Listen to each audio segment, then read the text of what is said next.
Assalamualaikum, selamat datang kembali di Guru Gembul Channel. Di episode ini saya ingin menyampaikan kekecewaan saya atas apa yang terjadi di Indonesia saat ini. Yaitu kemarin-kemarin ada seseorang yang mengatakan bahwa Kalimantan itu adalah lokasi tempat jin buang anak, dan itu dianggap sebagai sesuatu yang menistakan suku atau warga masyarakat tertentu. Sebelumnya ada orang juga yang mengatakan bahwa bahasa Sunda itu adalah bahasa yang tidak cocok untuk ditempatkan di tempat-tempat formal, dan karena itu dia juga dihujat. Dia dianggap menistakan suku Sunda, bahasa Sunda, dan hal-hal yang semacam itu.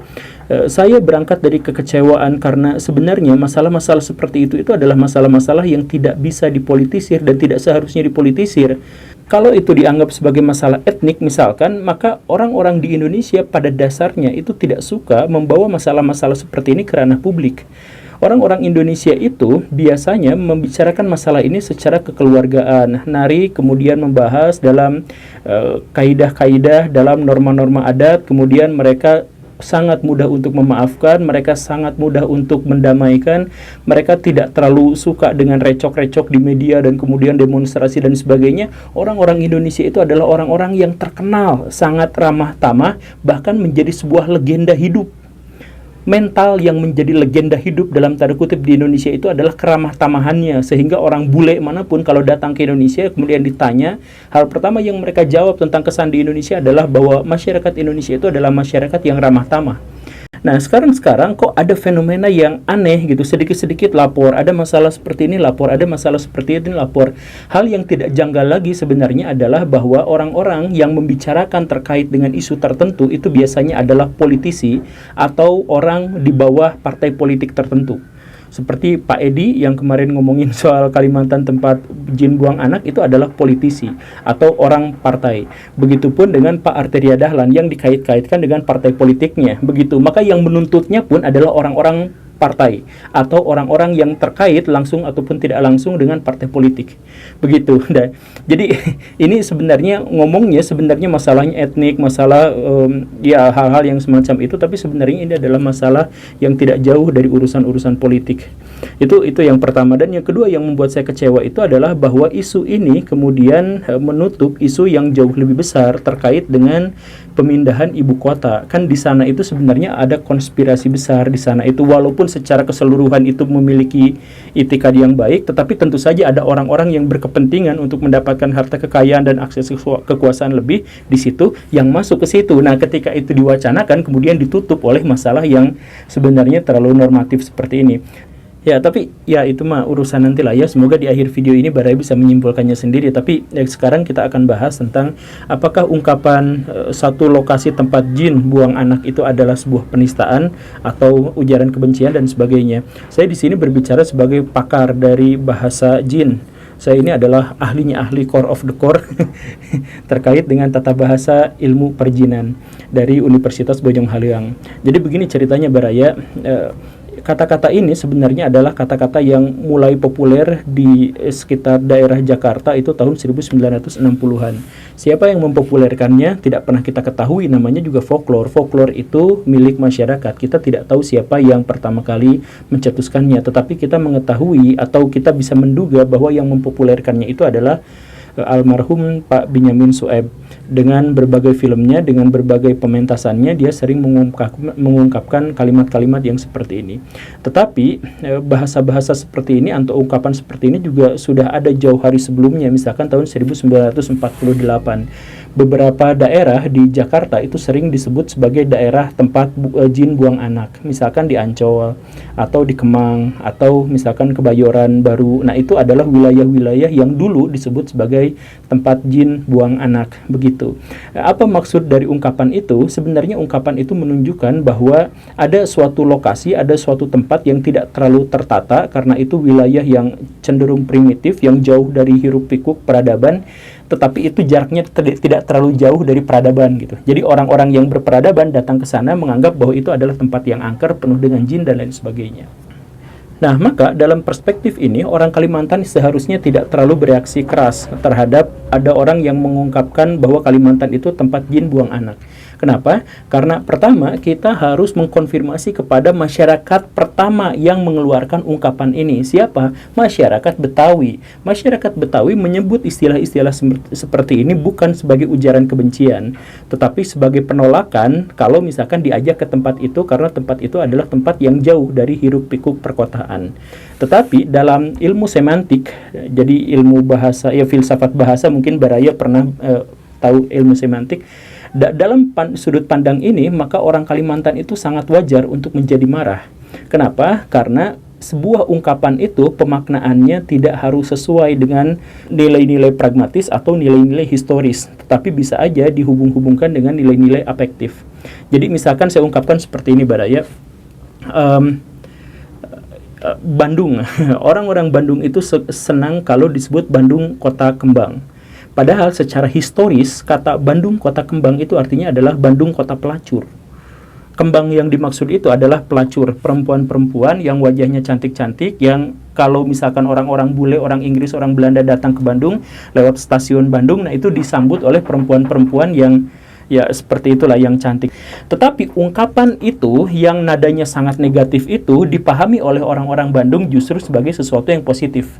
Jadi senang disebut Bandung kota kembang. Kenapa seperti itu? Karena yang memaknai sebuah kata atau ungkapan atau kalimat itu adalah pihak yang bisa saja memaknai dengan cara yang lain dari yang pertama kali menyebutkannya seperti itu. Jadi gak jadi masalah sebenarnya. Atau misalkan kita bisa balik. Misalkan saya sebut ke teman saya, dasar Cina lu gitu. Sebutan Cina lu itu sebenarnya adalah positif. Karena Cina itu adalah sebuah bangsa yang memiliki peradaban yang sangat besar dan berusia sangat panjang. Mereka telah mengukir sejarah selama ribuan tahun. Jadi kalau disebut Cina lu, itu sebenarnya adalah pujian. Tetapi karena ada makna-makna historis setelah itu yang mengubah segalanya, misalkan Cina itu dikaitkan dengan pikiran oportunis atau sikap-sikap yang terlalu menjilat dan sebagainya, ada yang seperti itu, maka sebutan Cina itu menjadi sesuatu yang sangat menyakitkan. Jadi secara historis, secara pragmatis tidak jadi masalah, tetapi secara afektif itu menjadi sebuah masalah.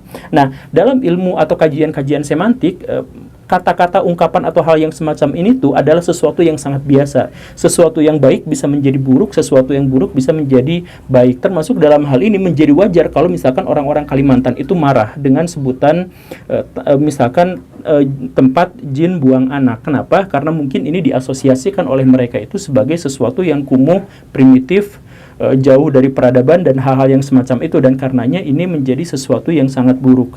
Begitu. Nah, lalu timbul pertanyaan baru, kalau setiap ungkapan, setiap kalimat, setiap kata itu memiliki makna-makna tertentu yang bisa aja ditafsirkan berbeda sama pihak-pihak yang lain, berarti setiap kata, setiap makna itu menjadi subjektif. Ya iya, sebenarnya menjadi subjektif, tetapi apa yang membuat sesuatu makna itu yang awalnya bebas nilai misalkan menjadi positif atau menjadi negatif? Apa itu? Dalam kasus ini saja, nanti kita bahas yang secara lebih umumnya lagi ya, tapi dalam kasus ini sebenarnya ada dua yang memantik itu. Yang pertama itu adalah self-center. Adanya pihak, misalkan Pak Edi atau Pak Arteria Dahlan misalkan, yang menunjuk, yang mengatakan pihak lain begini dan begitu, tetapi dalam sudut pandang dirinya yang dipaksakan kepada pihak lain. Jadi sebagai contoh begini, Baraya itu menganggap bahwa diri sendiri itu adalah orang yang dermawan. Saya mengeluarkan uang ratusan juta rupiah misalkan per bulan untuk membantu fakir miskin dan seterusnya dan seterusnya. Kemudian ada satu orang yang mengatakan bahwa Baraya itu sebenarnya hitungan banget soal duit gitu.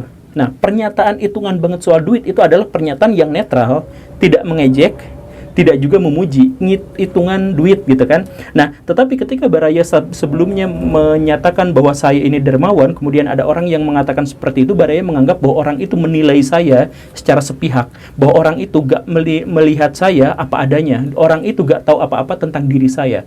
Maka biasanya Baraya itu akan marah kalau disebut orang ini mah kayak hitungan gitu. Padahal istilah hitungan itu sekali lagi ya, sama sekali tidak memiliki muatan positif atau muatan negatif. Itu bisa menjadi positif negatif, tetapi karena orangnya itu self-center, jadi melihat segala sesuatu itu dalam sudut pandang dirinya sendiri untuk menghakimi pihak lain tanpa mengkonfirmasi, maka itu akan memunculkan rasa sakit hati. Itu yang pertama. Kemudian yang kedua itu adalah adanya kebencian.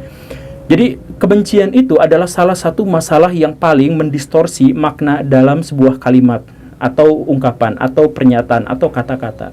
Jadi misalkan begini Baraya, saya punya musuh yang sangat saya benci. Kemudian suatu kali dia berkata bahwa wah si Pak Gembul mah sebenarnya adalah orang yang jago banget ngerakit PC gitu. Kata-kata itu sebenarnya adalah kata-kata pujian, dan kemungkinan mungkin dia memang benar-benar memuji saya, tetapi karena saya membenci dia, maka saya berpikir bahwa itu adalah sarkas. Begitu, bahwa itu sebenarnya adalah sindiran, bahwa sebenarnya itu adalah sesuatu yang sebaliknya seperti itu begitu. Nah, jadi bahkan ketika kita menyampaikan kalimat yang paling akurat pun, yang paling jelas pun, yang tidak bisa ditafsirkan macam-macam, kalau sudah ada kebencian, maka di situ pasti akan bermasalah. Nah, inilah yang saya sebut sebagai sesuatu yang lebih buruk daripada kasusnya. Kalau masalahnya sekarang ada orang Kalimantan yang marah, atau misalkan yang sebelumnya ada orang Sunda marah pada Arteria dan sebagainya, maka ini sebenarnya menunjukkan bukan ada kesalahan kalimat, kesalahan kata atau apapun, tapi ada kebencian di antara kita, di antara anak-anak bangsa. Kalau misalkan tidak ada kebencian, maka kalimat yang paling kasar sekalipun itu tidak akan memunculkan sebuah masalah. Misalkan orang-orang Jogja kalau nongkrong, orang Jogja, orang Surabaya kalau nongkrong sama temennya itu jancuk-jancukan keluar, padahal mereka tahu bahwa secara eksplisit kata-kata itu adalah kata-kata yang sangat kasar. Tetapi mereka tidak marah. Orang Sunda ngomong anjing si goblok, bisa ngomongnya secara eksplisit itu kasar luar biasa. Anjing itu binatang, goblok itu berarti level terbawah dari bodoh. Idiot disebutnya. Tetapi orang yang disebut seperti itu malah ketawa-ketawa cengengesan, anjing sih goblok sih ya gandeng sih goblok dan lain sebagainya. Jadi secara eksplisit itu kata-katanya sangat buruk, tetapi dimaknai netral atau baik-baik saja. Karena apa? Karena tidak ada permusuhan di antara mereka. Mereka baik-baik saja. Nah, dalam kasus ini terlihat jelas adanya permusuhan. Kalimat-kalimat yang bisa aja ditafsirkan, bukan berarti selalu maknanya gitu, tapi bisa aja ditafsirkan netral, itu berubah menjadi sesuatu yang sangat buruk. Karena apa? Karena ada permusuhan, karena ada kebencian, karena ada masalah-masalah politis yang ikut mengendarainya di sana. Saya sih sebenarnya yakin dengan sepenuh hati saya bahwa orang-orang Sunda kebanyakan itu tidak pernah marah dengan Pak Arteria Dahlan terkait dengan masalah seperti itu. Dan kalaupun marah, ketika Pak Arterianya minta maaf, orang Sunda itu someah, langsung memaafkan. Saya kasih garansi itu karena apa? Karena orang-orang Sunda memang sangat terkenal untuk masalah-masalah yang seperti itu. Begitupun dengan orang-orang Kalimantan, saya yakin sepenuhnya bahwa orang-orang Kalimantan itu memiliki sistem adat tertentu yang akan membuat mereka itu tetap terjaga dalam satu keselarasan, keserasian, begitu. Jadi kalaupun ada masalah yang seperti ini, mungkin yang paling jauh yang mereka lakukan adalah panggil Pak Edinya, kemudian ngobrol bareng-bareng dalam semangat kekeluargaan.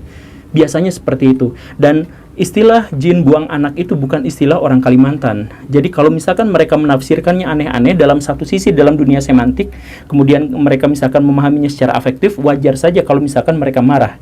Tetapi wajar juga kalau mereka misalkan tidak marah. Jadi apa yang membuat mereka marah dan tidak marah itu adalah sesuatu yang di belakangnya, yaitu masalah-masalah politik, karena terkait dengan orang yang mengatakannya itu adalah orang-orang politik, kemudian dibalas oleh orang-orang politik yang lainnya. Seperti itu. Jadi ya saya mohon maaf ya, tapi pikiran saya sih ke arah sana. Kalau Baraya memiliki perspektif yang lain ya silahkan saja. Tapi saya mengingatkan pada Baraya bahwa dulu Gus Dur itu pernah menyebut bahwa Ibu Megawati itu KKN. Jadi saya tuh KKN, Pak Karno itu KKN, Pak Harto itu KKN, dan Ibu Megawati itu KKN, kata Gus Dur. KKN yang dimaksud itu adalah Kaya Kudanil.